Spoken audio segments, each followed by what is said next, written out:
मेरा वो स्टार्ट था, वो मेरी लाइफ का टर्निंग पॉइंट था 2003 वर्ल्ड कप। जब मैं वर्ल्ड कप पे गया तो 3 दिन के बाद छोटी बेटी की 7 माह की थी, उसकी डेथ हो गई। देखिए, स्टीव बकनर को मैंने देख के एम्पायरिंग शुरू की और वो मेरे रोल मॉडल थे। आपका फेवरेट क्रिकेटर या फेवरेट कप्तान? मैं विराट कोहली और बाबर आजम को करूँगा। जब 2009 में मुझे मिला पहला अवार्ड, उस वक्त ये है कि वालिद साहब इस दुनिया में नहीं थे। जब वो अवार्ड लेके आया सीधा मैं एयरपोर्ट से अपनी वालिद की कब्र के ऊपर अवार्ड रखा और मैं बड़ा रोया। क्या मोमेंट था आपके लिए एज एन एम्पायर जब आपने देखा कि पेरिस ओलंपिक में पाकिस्तान का तराना जो है वो इतने सालों के बाद जो है वहाँ पे चला? मैं उसको रिकॉर्ड कर रहा हूँ, मेरी आवाज़ भी रिकॉर्ड हो रही है, वो रिकॉर्डिंग मेरे पास है भी है। जब वो फेंकने लगा मैं अल्लाह अकबर के नारे लगाए और वो उसी पे 92.97 पे गया। अस्सलाम वालेकुम, वेलकम टू समा लाइफस्टाइल विद रमीन। नाज़रीन, पूरी दुनिया में क्रिकेट को लेकर जो एक दीवानगी है, उसका जो जज्बा जुनून है, वो किसी और स्पोर्ट में हमें उस तरह से नहीं मिलता। और पूरी दुनिया में चंद ऐसे टॉप के एम्पायर्स हैं जिस शख्सियत के साथ मैं आज मौजूद हूँ उसमें उनका शुमार होता है। उन्होंने जब एम्पायर के तौर पर काम किया तो पूरी दुनिया में अवार्ड हासिल किए और उनकी ईमानदारी की मिसालें जो हैं वो अक़वामी और बैनुल अक़वामी सतह पर हमने देखा कि उनकी इंट्रैग्रिटी को, उनको जिस तरह से हमेशा अप्रिशिएट किया गया और ICC की तरफ से अवार्ड्स भी दिए गए। ICC के टॉप पैनल में उनका शुमार रहा। अलीम डार साहब के साथ मैं आज मौजूद हूँ, उनसे बात करेंगे, उनकी जर्नी जानेंगे, क्योंकि उन्होंने एज एन एम्पायर काम किया तो एक सक्सेसफुल एम्पायर के तौर पे काम किया और अभी वो जो एक फाउंडेशन है अलीम डार फाउंडेशन, उसको सक्सेसफुली लेकर चल रहे हैं, जिसमें थैलेसीमिया के पेशेंट्स को जो है उनको बहुत अच्छे तरीके से ट्रीट किया जाता है और डोनेशंस के थ्रू जो लोग इलाज नहीं करवा पाते उनका बहुत अच्छे तरीके से उनका इलाज जो है वो किया जा रहा है। तो जी, अस्सलाम वालेकुम sir, welcome to the show. वालेकुम सलाम। कैसे हैं आप? बहुत शुक्रिया, बहुत ठीक, अल्लाह का शुक्र है जी। आजकल क्या हो रहा है, अगर मैं पूछूं कि क्या क्या चीज़ें चल रही हैं, क्या आज लाइफस्टाइल क्या है, सुबह उठते हैं क्या करते हैं सबसे पहले जी ये कि पहले काफ़ी मुल्क से बाहर रहते थे। मेरा ख्याल जितनी मैंने एम्पायरी की है 25 साल और 10 साल में एम्पायरिंग जो है मैंने बाहर गुजारी है और ये है कि अब ज़्यादा टाइम मेरी फैमिली के साथ ही गुजर रहा है जी। फैमिली के साथ गुजरे। अच्छा, आप क्रिकेटर भी रहे कुछ अरसा, आपने बैटर भी रहे और बॉलर, फिर आपने एम्पायर को चूज़ किया, तो क्या हमेशा से एम्पायर बनना चाहते थे या फिर क्रिकेटर बनना चाहते थे और एक्सीडेंटली एम्पायर बन गए? देखें, हर इंसान की ख्वाहिश होती है कि लाइफ में कुछ बने। मेरी भी ख्वाहिश थी कि मैं क्रिकेटर बनूं। बड़ी कोशिश की। हमारी पूरे ख़ानदान में कोई स्पोर्ट्स पर्सन नहीं था और मेरे जब वालिदैन गुजरांवाला में थे, हालांकि वालिद साहब मेरे जो थे पुलिस में थे, उनकी पोस्टिंग ऐसी जगह पे हुई जहाँ क्रिकेट नहीं थी। जैसे मेरी पैदाइश झांकी है, फिर भावल नगर चिश्तियाँ, फिर सिहाले बखर। तो मैं ये कि जब हम गुजरांवाला मूव हुए तो मैंने वालिदैन से रिक्वेस्ट की, जी मैं मैट्रिक मैंने अब कर लिया है तो मैं लाहौर जाके क्रिकेट खेलना चाह रहा हूँ। तो बड़ी मुश्किल से परमिशन मिली और मेरे बड़े भाई नदीम डार जो इस दुनिया में नहीं रहे, वो मुझे स्पेशली यहाँ लेके आए और यहाँ इस्लामी कॉलेज सिविल लाइन में हम ट्रायल हुए। उसमें मुझे याद है कि वसीम अकरम उस वक्त उनका स्टार्ट ही था और बड़ी ज़बरदस्त बॉलर थे। वो बॉलिंग में सबसे पहले सिलेक्ट हुए और अल्लाह का शुक्र है कि मैं बैटिंग में पहले सिलेक्ट हुआ। तो वहाँ मैंने क्रिकेट का आगाज़ किया, लेकिन यह है कि मैंने कोशिश की कि जो क्रिकेटर नहीं मैं बन सका। तो मैंने फिर मेरे ज़हन में आया कि जो मैं पेरेंट्स से वादा करके आया था कि मैंने इंटरनेशनल प्लेयर बनना है इंशाल्लाह, तो वो नहीं बन सका। तो फिर मैं एम्पायरिंग में आ गया और अल्लाह ने बड़ी रिस्पेक्ट दी, बहुत दिया, फिर आप इंटरनेशनल एम्पायर बन गए। अच्छा, आपने भी बताया कि आप बैटिंग में सिलेक्ट हुए। वैसे आपको क्या लगता है कि एक सक्सेसफुल एम्पायर जो है वो एज अ बैटर, अगर इंसान बैटर है या बॉलर है या कीपर है, किस तरह जो है ज़्यादा अच्छी एम्पायरिंग कर सकता है? देखें जी, वो बहुत सारे क्रिकेटर्स में आए और कामयाब नहीं हो सके। ये ज़रूरी नहीं कि अच्छा क्रिकेटर अच्छा अंपायर भी हो, लेकिन एडवांटेज ज़रूर है। देखिए, मैंने फ़र्स्ट क्लास क्रिकेट खेली और मुझे उसका एडवांटेज हुआ और प्लेयर भी रिस्पेक्ट करते थे। और ये ज़रूरी नहीं कि एक अच्छा प्लेयर एक अच्छा अंपायर हो, लेकिन एडवांटेज आपको ज़रूर है। जो कि ICC आजकल देख रही है कि आप क्रिकेटर हैं, जैसे कि पूरी दुनिया में क्रिकेटर्स आ रहे हैं अंपायरिंग फील्ड में, तो क्रिकेटर को एडवांटेज ज़रूर है जब हम अंपायरिंग करते हैं। बहुत से एम्पायर इस तरह के थे कि जब टेक्नोलॉजी आई, DRS सिस्टम आया, बाकी टेक्नोलॉजीज आई, तो वो सर्वाइव नहीं कर पाए। उसको ह्यूमन एरर, वो मतलब कि सिस्टम के साथ वो कॉप अप नहीं कर सके, लेकिन आपने किया। तो ये कितना टफ था और आप में क्या डिफरेंट था उनसे कि आपने इसको कॉप अप कर लिया? बड़ा ज़बरदस्त क्वेश्चन किया जी आपने, और स्पेशली आपकी तरफ से। और ये डेफिनेटली बहुत सारे अंपायर्स इसमें आए, मैं नाम तो नहीं लेना चाहूँगा, लेकिन वो जब टेक्नोलॉजी के सामने आए तो वो हालांकि बहुत ज़बरदस्त अंपायर थे, लेकिन वो नहीं चाह रहे थे कि हमारा कोई डिसीजन रिवर्स हो, तो वो अंपायरिंग छोड़ के चले गए। लेकिन मैं दुनिया का वाहिद अंपायर हूँ जिसने विदाउट टेक्नोलॉजी अंपायरिंग की और विद टेक्नोलॉजी में भी सर्वाइव किया। तो काफ़ी टफ होता है टेक्नोलॉजी में, लेकिन मैंने जो इन्जॉय किया टेक्नोलॉजी में ज़्यादा अंपायरिंग इन्जॉय की है। आपने हमेशा अलीज में किया, यू वर टॉप एम्पायर्स में, आईसीसी के टॉप पैनल में आप शामिल थे।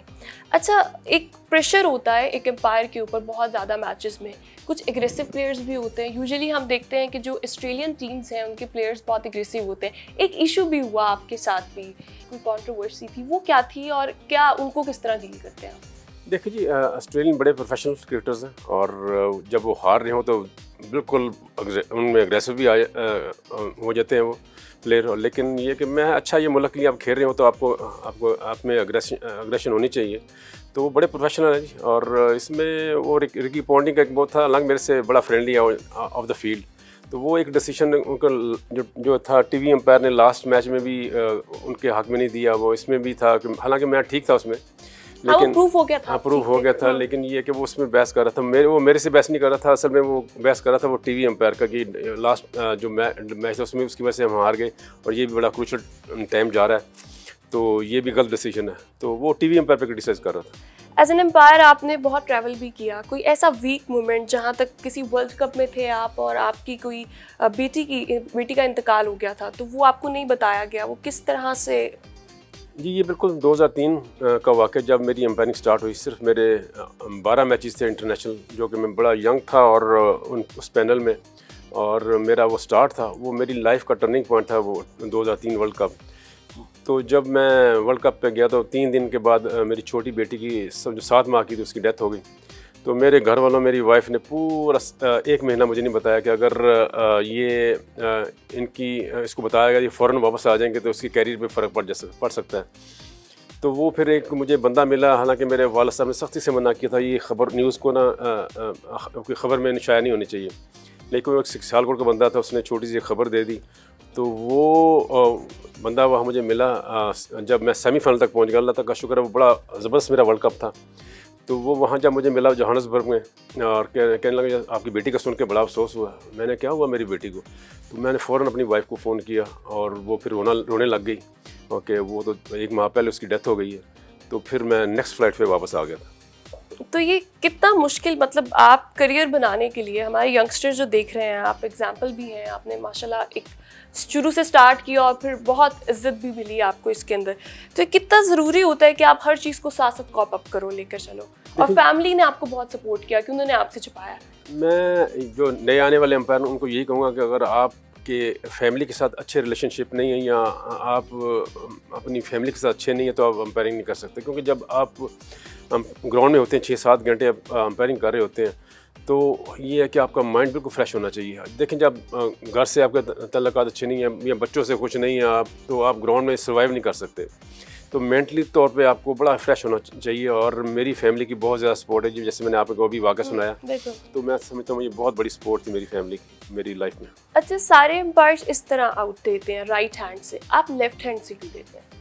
जी बिल्कुल जी, इसमें काफ़ी ये क्वेश्चन हुए हैं मेरे से, और इसमें बिल्कुल जैसे कि सबको पता है मुसलमान है, और शहादत की उंगली का बहुत रुतबा है हमारे मज़हब में। तो जब भी मैंने डिसीजन दिया, और मैं नहीं चाहता था कि मेरी शहादत की उंगली से ये कोई गलत डिसीजन हो, तो हमेशा मैंने जो है लेफ़्ट हैंड यूज़ किया और लेफ़्ट फिंगर को रेज़ किया 25 साल।